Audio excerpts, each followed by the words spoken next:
Mon premier nouvel an en France. C'est ton premier nouvel an en France? Je me souviens encore très bien de ma première fois ici. J'étais incertain et souvent dépassé. Beaucoup de choses étaient nouvelles pour moi. Je ne savais pas comment bien me comporter. Dans mon pays d'origine, le nouvel an est très différent. En France, cette journée semble plus calme. Parfois, tout paraît même strict. Aujourd'hui, je vous en parle. Je veux vous aider pour que vous vous sentiez en sécurité. Vous ne devez pas répéter mes erreurs. En plus, je vous explique des mots importants et difficiles. Les explications sont simples et claires. Ainsi, vous apprenez comment les Français fêtent le Nouvel An. Et vous découvrez en même temps de nouveaux mots français. Arrivée est le premier choc culturel. Le 31 décembre commence en France très calmement. Je me réveille et je n'entends presque rien. Pas de musique, pas de voix forte. Les rues sont vides. Beaucoup de magasins sont fermés. Je regarde par la fenêtre et je pense un instant que c'est un jour normal. Pourtant, c'est la Saint-Sylvestre. C'est mon premier nouvel an en France. Dans mon pays d'origine, ce jour est très différent. Là-bas, la fête commence dès le matin. Les gens sont dehors. La musique joue partout. En France, je ne vois rien de tout cela. Ce calme me rend nerveux. Je me demande si je rate quelque chose. Je ne sais pas quoi faire. Je reste à la maison. Je réfléchis beaucoup. Voici maintenant un mot important. Le mot est le passage à la nouvelle année. Le passage à la nouvelle année est le moment où une année finit et une autre commence. Pour beaucoup de Français, ce passage n'est pas une fête qui dure toute la journée. C'est un moment spécial. Mais il arrive plus tard. Dans la matinée, beaucoup de personnes restent calmes. Elles se reposent, elles se préparent intérieurement pour le soir. À midi, je sors un instant. Je vois d'autres personnes. Elles semblent détendues. Personne ne paraît pressé. Cela me surprend. Je suis incertain. Je me demande si je dois voir des amis. Ou si c'est impoli.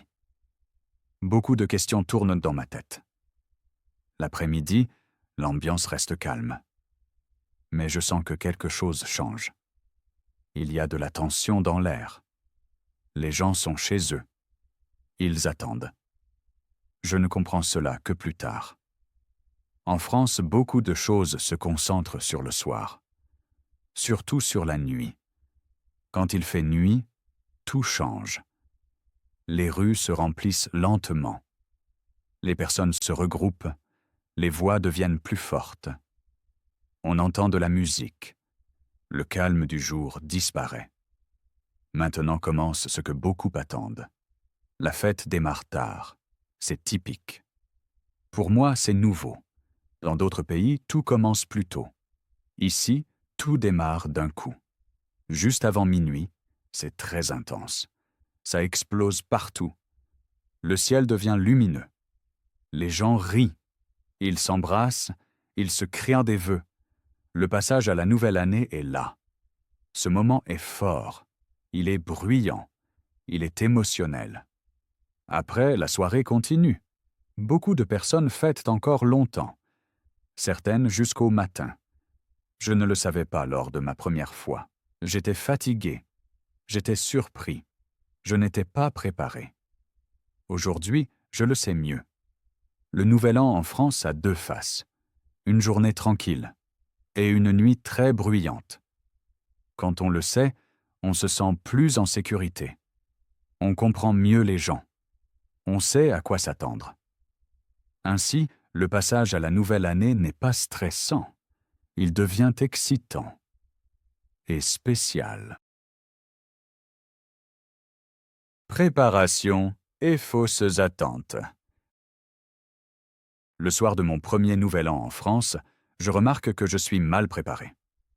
La journée était calme, trop calme. Je pensais ne rien avoir de spécial à faire. Je n'avais pas de programme précis. Je n'avais pas de plan clair.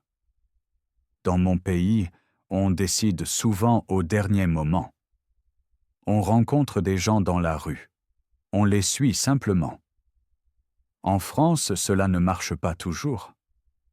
Beaucoup de personnes ont déjà tout prévu plusieurs jours avant.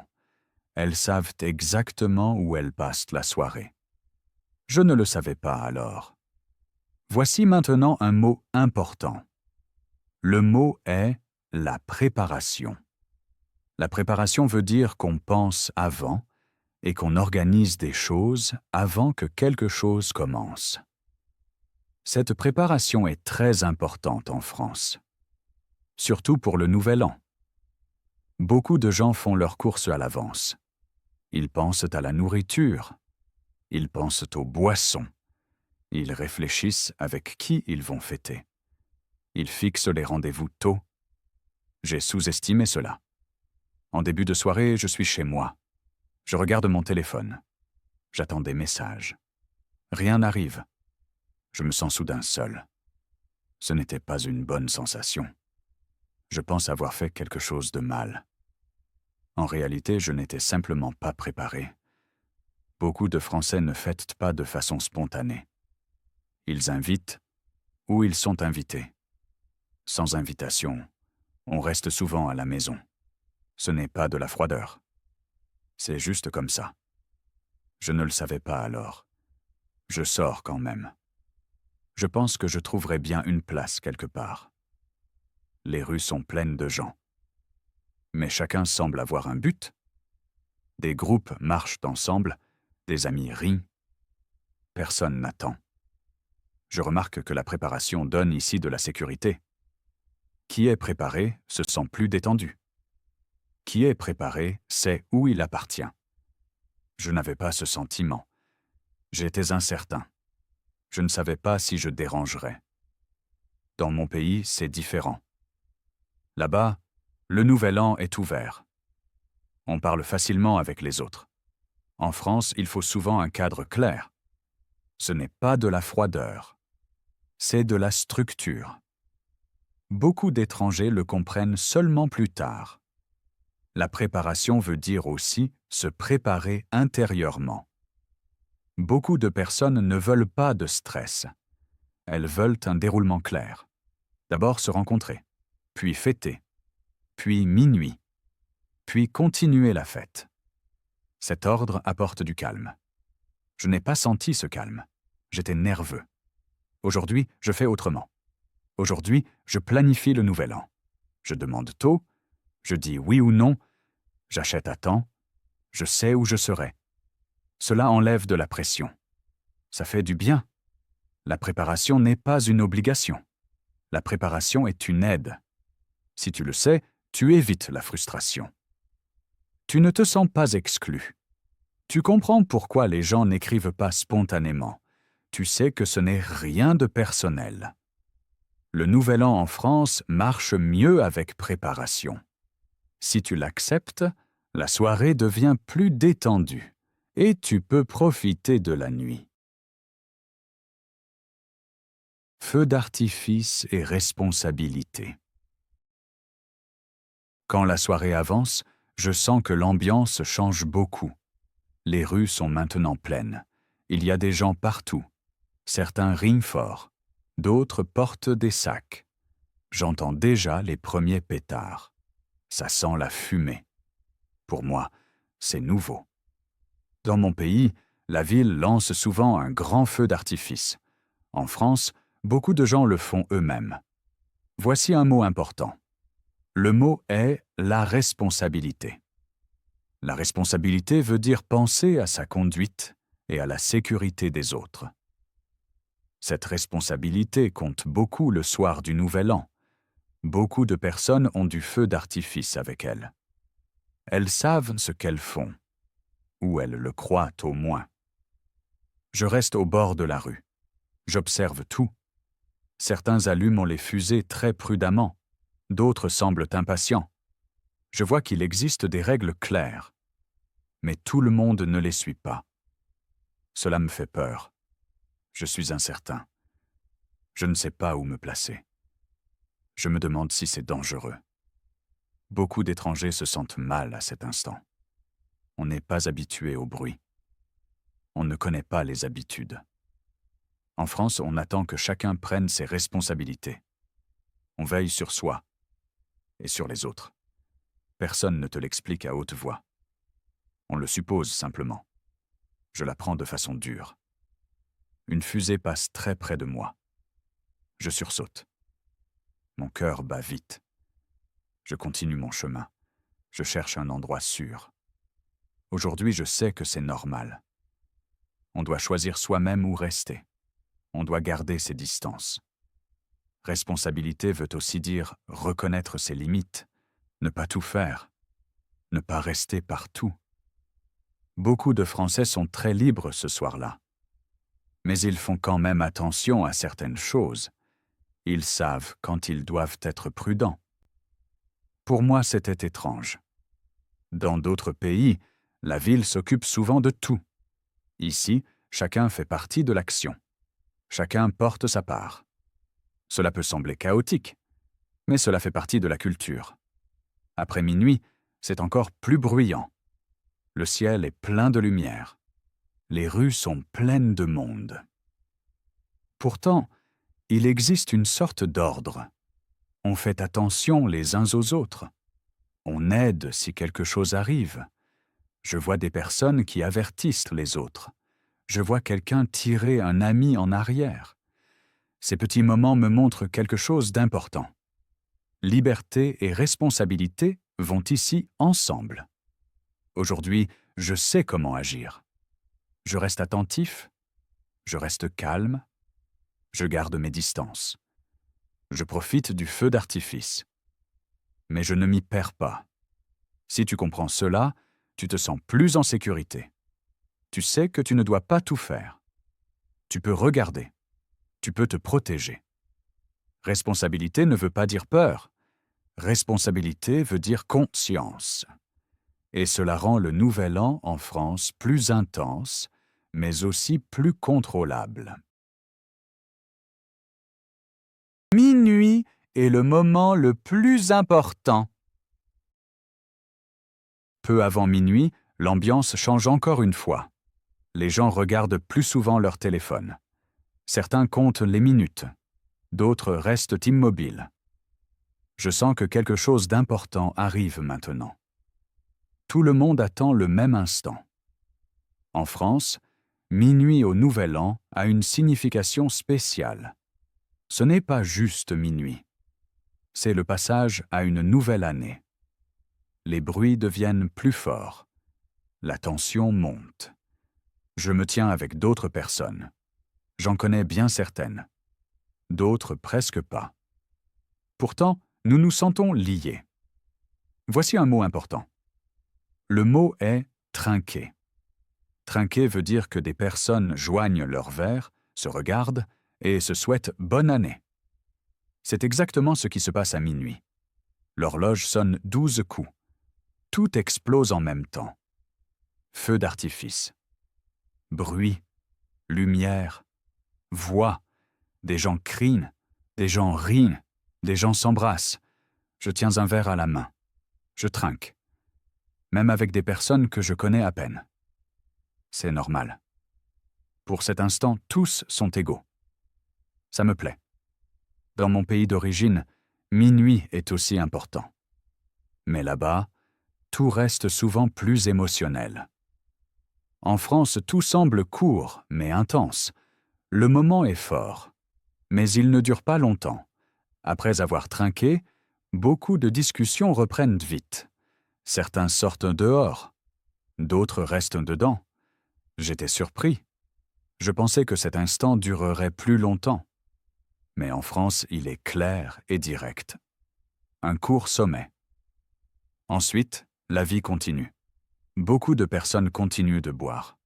Elles rient, elles parlent. Mais sans grand drame. Pour moi, c'était étrange. J'attendais plus de pathos, plus de grands mots. À la place, j'entends des phrases simples.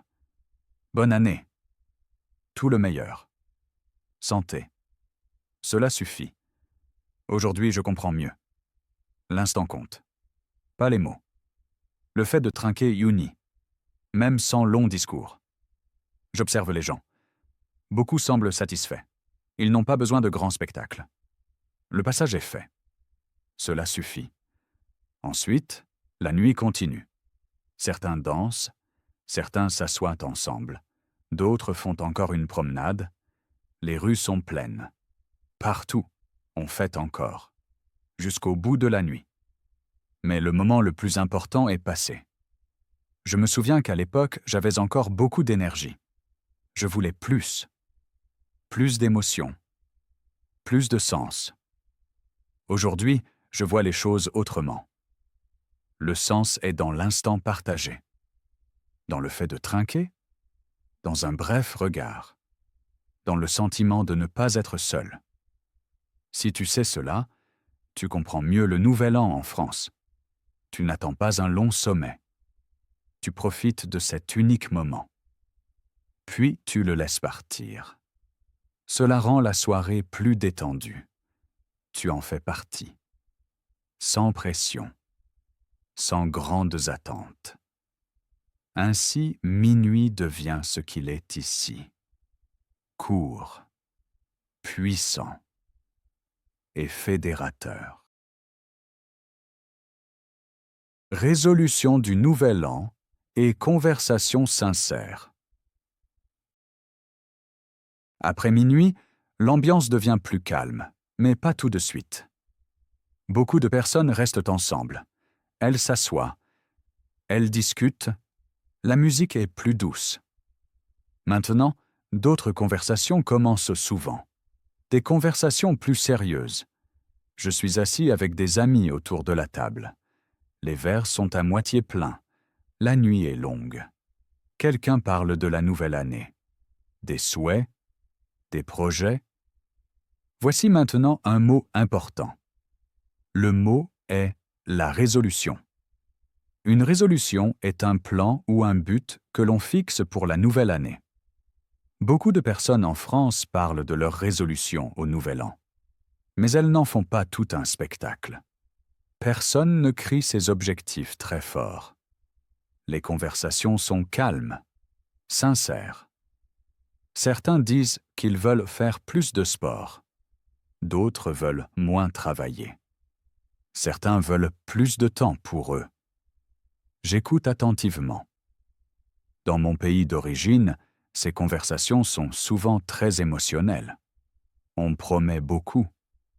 On parle en grand. En France, c'est différent. Les gens sont plus prudents. Ils disent seulement ce qu'ils veulent vraiment essayer. Cela me surprend. Je trouve cela sympathique. Ça semble réaliste. Les gens savent que les résolutions sont difficiles. Ils savent que tout ne réussit pas. C'est pourquoi ils restent calmes. Personne ne juge l'autre. Personne ne rit. Cela me plaît. Je remarque que le Nouvel An ici n'est pas seulement une fête. C'est aussi un moment pour réfléchir. Beaucoup de personnes regardent en arrière. Elles parlent de l'année passée. Des problèmes, des réussites. Ces conversations arrivent tard dans la nuit, pas au début, seulement quand le bruit baisse. Je me souviens que j'étais très fatigué alors. Mais je voulais écouter. Je voulais comprendre. Aujourd'hui, je sais que ces conversations sont importantes. Elles font partie de la soirée du Nouvel An. Pas pour tous, mais pour beaucoup. La résolution n'est pas une promesse aux autres. Elle est quelque chose de personnel. Quelque chose de discret. Certains la gardent pour eux, d'autres la partagent avec une personne. Pas plus. En France, on ne regarde pas la taille d'une résolution. On regarde si elle est sincère. Je trouve cela très français. Terre à terre. Réaliste. Dans d'autres pays, on parle souvent plus grand. Ici, on parle plus petit, mais peut-être plus durable. Comme étranger, on doit l'apprendre. On n'a pas besoin de suivre. On n'a rien à prouver. Il suffit d'écouter. Il suffit d'être sincère. Si l'on te demande, tu peux dire quelque chose. ou pas. Les deux sont corrects. Aujourd'hui, j'ai moi-même des résolutions, mais je n'en parle pas beaucoup. Je préfère y penser au calme. Je l'ai appris en France. Le Nouvel An n'est pas seulement du bruit. C'est aussi du silence. Ce n'est pas seulement faire la fête. C'est aussi réfléchir. La résolution fait partie de cela. Si tu comprends cela, tu te sens mieux. Tu ne te mets pas de pression. Tu sais que la sincérité est plus importante que de grands mots. Ainsi, tu t'adaptes. Et ainsi, le Nouvel An en France n'est pas seulement bruyant, mais aussi personnel. Le 1er janvier et ce qui reste. Le lendemain matin, je me réveille lentement. C'est le 1er janvier. Dehors, tout est calme. Beaucoup plus calme que la nuit. Les rues sont vides. Partout, il reste des morceaux de feux d'artifice. J'ouvre la fenêtre. L'air est froid. Ma tête est lourde. Mais je me sens calme. Voici maintenant un mot important. Le mot est l'habitude. Une habitude est quelque chose qu'on fait souvent parce qu'on y est habitué. Le jour de l'an, je vois combien les habitudes sont importantes en France. Beaucoup de gens dorment longtemps. Ils se lèvent tard. Ils boivent du café. Ils prennent le petit déjeuner lentement. Personne n'est stressé. Personne n'a de rendez-vous. Cette journée appartient au repos. C'était nouveau pour moi. Dans mon pays, la vie reprend plus vite. Ici, tout semble volontairement plus lent. Je pars marcher. Je vois d'autres personnes. Elles marchent calmement. Elles parlent doucement. Certains se saluent d'un petit signe. Rien de plus. Cela suffit. Je sens que le 1er janvier n'est pas un jour de fête, c'est un passage. Un jour entre l'ancienne et la nouvelle année. Beaucoup de Français utilisent ce jour pour se recentrer. Ils rangent, ils mettent de l'ordre dans leur maison. L'ordre fait partie de beaucoup d'habitudes. Aussi dans la tête. Je me souviens de mon 1er Nouvel An ici. J'étais fatigué. J'avais plein d'impressions. Mais j'étais aussi content. J'avais beaucoup appris. Pas seulement sur le Nouvel An, mais sur les gens, sur le rythme, sur le calme et le bruit. Les habitudes aident à cela. Elles donnent de la structure. Elles donnent de la sécurité. Le 1er janvier ne semble pas vide. Il semble clair. Je vois des familles, je vois des couples, je vois des personnes seules. Tous semblent bien avec eux-mêmes. Personne ne semble rater quelque chose. Je trouve cela beau. Dans d'autres pays, on a souvent peur du vide. Ici, on l'accepte. L'habitude de prendre son temps est forte. Comme étranger, il faut du temps pour comprendre cela. Au début, on pense que c'est ennuyeux. Plus tard, on voit que c'est volontaire. J'apprends à respecter ce jour. Je ne planifie rien de grand. Je n'attends rien. Je laisse venir la journée. Aujourd'hui, c'est normal pour moi. C'est devenu une partie de mon début d'année. L'habitude m'aide. Elle me dit que chaque jour n'a pas besoin d'être excitant, qu'une nouvelle année n'a pas besoin de commencer fort. Elle peut commencer doucement. Cela va bien avec la France. Si tu passes le Nouvel An ici, pense aussi au lendemain. Ne remplis pas ce jour. Laisse de la place. Avance lentement. Écoute. Observe. Ainsi, tu comprends plus.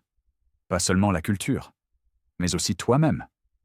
Le Nouvel An en France ne finit pas à minuit. Il finit le matin suivant.